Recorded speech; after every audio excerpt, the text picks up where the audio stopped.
नमस्कार दोस्तों, आप सभी का स्वागत है।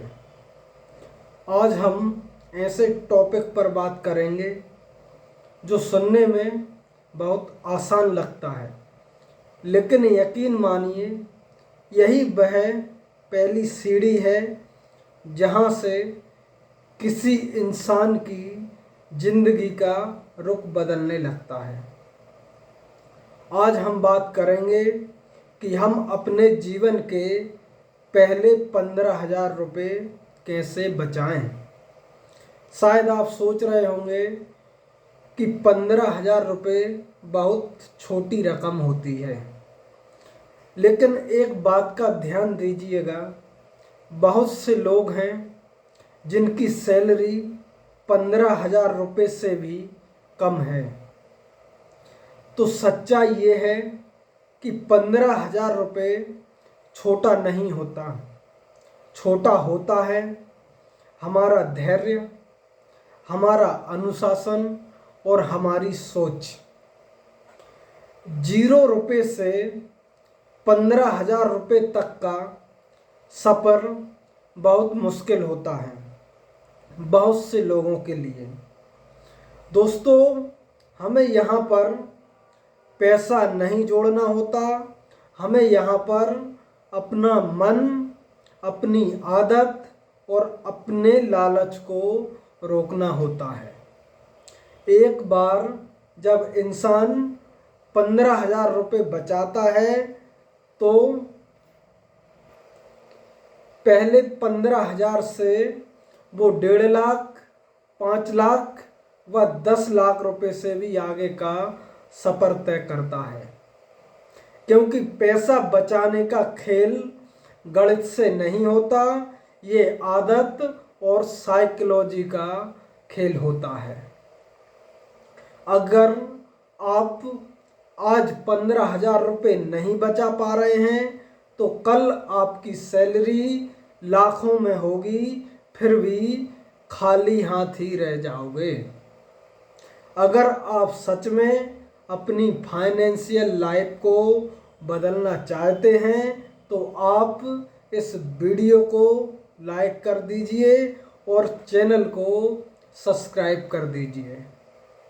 दोस्तों, यह एक लाइफ का छोटा सा एक्शन है, लेकिन आपके दिमाग को संकेत देता है कि अब मैं मजाक नहीं कर रहा।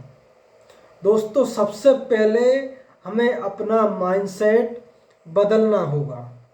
ज़्यादातर लोग एक ही गलती करते हैं, जैसे ही सैलरी आती है या फिर कहीं से जेब में पैसा आता है तो वो सबसे पहले खर्च करते हैं और उम्मीद करते हैं कि महीने के आखिरी में जो पैसा बच जाएगा उस पैसे में अपना खर्च चलाएंगे और बाद में इन्वेस्ट करेंगे। लेकिन सच्चाई ये है कि उम्मीद से कभी सेविंग नहीं होती। दोस्तों, दुनिया के सबसे महान निवेशक वॉरेन बफेट ने कहा था कि खर्च करने के बाद जो बचता है उसमें सेव मत करो, बल्कि सेव करने के बाद जो बचता है उसमें खर्च करो। यह लाइन सुनने में आसान है, लेकिन गलती से आपने इसे अपना लिया तो आपकी ज़िंदगी बदल जाएगी। दोस्तों, हम बात करते हैं पॉइंट नंबर 1 की। अब हम यहाँ पर थोड़ा सा हिसाब लगाते हैं कि अगर आपको 6 महीने में 15,000 रुपये बचाने हैं तो आपको हर महीने 2,500 रुपये बचाने होंगे, यानी कि हर दिन 80 से 85 रुपये आपको बचाना होगा, जो कि बिल्कुल आसान है। लेकिन मैंने ऐसे लोग भी देखे हैं जो दिन भर में 40-40 वाले चार राजश्री खा जाते हैं और बहुत शान से बताते हैं कि हम तो चार राजश्री खाते हैं।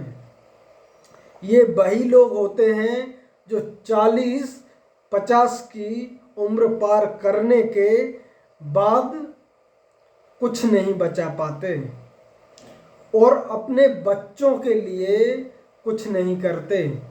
फिर बाद में यही लोग बोलते हैं कि बच्चे हमारी इज्जत नहीं करते, बच्चे हमारी बात नहीं मानते। तो दोस्तों, मैं आपसे पूछना चाह रहा हूँ कि आप 80 से 100 रुपये रोज का नहीं बचा सकते क्या? दोस्तों, यदि आपको अपना भविष्य मजबूत करना है तो सेविंग तो करनी ही पड़ेगी। दोस्तों, अब आते हैं हम पॉइंट नंबर 2 पर, लीकेज को ढूंढना। देखिए दोस्तों, आपको अगले 30 दिनों तक अपने पैसों का जासूस बनना होगा। अपने हर खर्च को लिखना होगा, जैसे 10 रुपये की चाय, 20 रुपये का किराया, 40 रुपये का राजश्री और 80 रुपये की मोमोज की प्लेट। आप यदि यह सब खर्च लिखेंगे तो आपको पता चलेगा कि इनमें से कौन सा खर्च अनावश्यक था। दोस्तों, यह छोटी सी रकम नहीं है, बल्कि यही वह दीमक है जो आपकी सेविंग को चुपचाप खा जाती है। दोस्तों, अब आते हैं हम स्टेप नंबर 3 पर, 24 घंटे का नियम अपनाइए। दोस्तों, मैंने आपसे पहले भी कहा है, कई बार बोला है कि यदि आपको कोई चीज़ पसंद आ गई है तो आप 24 घंटे का वेट कीजिए। आपको 24 घंटे के बाद खुद पता लग जाएगा कि वो चीज़ आपके लिए ज़रूरी है या नहीं। दोस्तों, अब आते हैं हम पॉइंट नंबर 4 पर। आज आप जो भी नौकरी कर रहे हैं या बिजनेस कर रहे हैं या जो भी काम कर रहे हैं, उस काम के बदले में आपको पैसा मिलता है। जैसे उदाहरण के लिए मान लो कि आप 30,000 रुपये पर मंथ सैलरी में नौकरी करते हैं, तो इस हिसाब से आपको 1,000 रुपया पर दिन मिलता है। दोस्तों, अब आपको यहाँ पर यह हिसाब लगाना है कि हम कोई भी चीज़ खरीदेंगे तो हमें उसके बदले में कितने घंटा काम करना होगा या कितने दिन काम करना होगा। दोस्तों, अब आते हैं हम पॉइंट नंबर 5 पर, बाहर का खाना रोक दीजिए। दोस्तों, यह सिर्फ आपका पैसा ही नहीं खाता, यह आपकी हेल्थ भी बिगाड़ता है और आपकी आदत भी बिगाड़ता है। दोस्तों, घर का खाना सिर्फ सस्ता ही नहीं होता, बल्कि हेल्दी भी होता है और कम खर्च में अच्छा खाना बन जाता है। दोस्तों, अब आते हैं हम पॉइंट नंबर 6 पर। दोस्तों, जब आप कोई भी चीज़ खरीदते हैं तो आप कोशिश करें कि उसे नगद में यानी कैश में खरीदें। होता क्या है दोस्तों कि जब आप देखते हैं कि पड़ोसी ने कार ले ली या फिर ऑफिस में किसी दोस्त ने नई बाइक ले ली या महंगा वाला आईफोन ले लिया, अब आप उन्हें देखकर आपका भी मन होता है कि यार मेरे पास भी यह सब होना चाहिए था।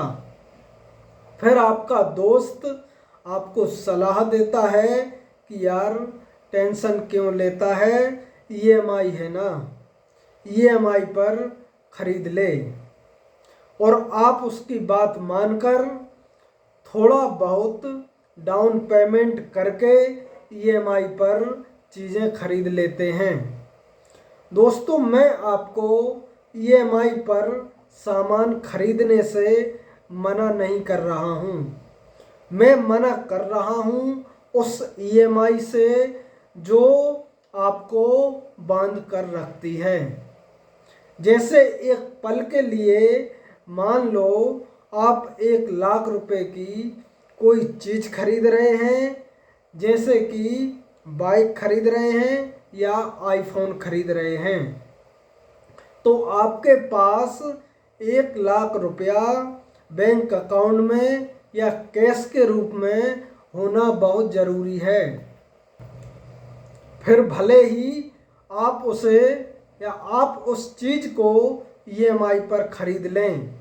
कई बार ऐसा होता है कि ईएमआई भरने के चक्कर में आप वो नौकरी करते रहते हैं, वो काम करते रहते हैं जिस काम में आपका मन नहीं लगता, जिस नौकरी में आपका मन नहीं लगता। तो दोस्तों, 4 लोगों के बारे में मत सोचो। 4 लोग क्या कहेंगे, उनका काम है कहना। दोस्तों, मैं आपसे कहना चाहता हूँ, लोन, ईएमआई व क्रेडिट कार्ड का उपयोग तभी करें जब आपको इसकी ज़रूरत हो और आप इसके बारे में थोड़ा बहुत जानते हों। मैंने देखा है लोग 10-10 साल तक कार लोन या होम लोन की ईएमआई भरते रहते हैं और टेंशन में रहते हैं। वहीं अगर उनसे कोई बोल दे कि आप थोड़ा बहुत पैसा एसआईपी में डाल दो, तो यही लोग बोलते हैं कि क्या पता 10 साल जिंदा रहेंगे या नहीं। जब आप ईएमआई भरते हैं तो आपको भरोसा होता है कि हम 10 साल जिएंगे, लेकिन एसआईपी के नाम पर आप मरने की सोचने लगते हैं, मरने की बातें करने लगते हैं। अब आप सोच रहे होंगे कि यह एसआईपी क्या होता है, तो मैं आपको बता दूं, एसआईपी का मतलब होता है सिस्टमैटिक इन्वेस्टमेंट प्लान। यह भी ईएमआई की तरह ही होता है, पर इन दोनों में फ़र्क ये होता है कि जब आप ईएमआई भरते हैं तो आप अपना आने वाला समय बेच देते हैं, बैंक को, क्रेडिट कार्ड वालों को, ईएमआई वालों को। लेकिन एसआईपी में ऐसा नहीं होता। एसआईपी में आप अपना आने वाला समय खरीदते हैं और इसकी एक खास बात ये भी होती है कि एसआईपी को आप जब चाहें तब बंद कर सकते हैं, पर ईएमआई में आप ऐसा नहीं कर सकते। ईएमआई आपको जब तक भरनी पड़ेगी तब तक आपका लोन क्लियर नहीं हो जाता। यदि आपको एसआईपी के बारे में और जानना है तो आप कमेंट में एसआईपी लिख दीजिए, मैं पूरा वीडियो बना दूंगा। दोस्तों, अब आता हूँ मैं मेन मुद्दे पर कि 15,000 रुपये बचाकर क्या करना है। दोस्तों, आपको पहले 6 महीने में 15,000 रुपये बचाना है। तब आपको लगने लगे कि अब हमारे पास पैसा बचने लगा है, तो आपको 15,000 की जगह 30,000 रुपये बचाना है। और फिर 30,000 के बाद आपको 60,000 और 60,000 के बाद 1,00,000 रुपये बचाना है। जैसे ही आपके खाते में 1,00,000 रुपये हो जाता है, फिर आप उस 1,00,000 रुपये को हाथ भी मत लगाइए। उस 1,00,000 रुपये को आप अपने इमरजेंसी फंड में डाल दीजिए, जिससे कि आप बेफिक्र रहें, बेचिंत रहें। दोस्तों, हमारे जीवन में इमरजेंसी कभी भी आ सकती है, जैसे बीमारी, एक्सीडेंट, बिजनेस में नुकसान, मृत्यु आदि। इस 1,00,000 रुपये की वैल्यू आपको तब पता चलती है जब आपको पैसे की ज़रूरत हो और आपको कहीं से पैसा ना मिले। तब यह 1,00,000 रुपये का इमरजेंसी फंड आपने बनाया था, आपका कुछ समय के लिए सहारा बन जाता है।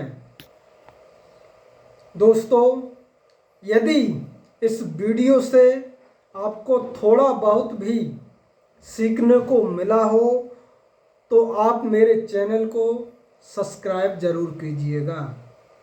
इसी के साथ दोस्तों, मैं आपसे कहना चाहता हूँ कि पैसा कमाओ, उसे इन्वेस्ट करो और अपने बैंक अकाउंट को इतना मजबूत करो कि जो भी व्यक्ति आपको पैसा बताता है या पैसा दिखाता है, उससे आप ये बोल सकें कि तुम अगले 1 साल के लिए मेरे लिए काम करो। सैलरी यानी तनख्वाह तुम्हारे मन की और काम मेरे मन का। दोस्तों, अब वीडियो को समाप्त करने का समय आ गया है। आप जहाँ भी रहें, स्वस्थ रहें, मस्त रहें, सुरक्षित रहें। जय श्री राम, जय महाकाल।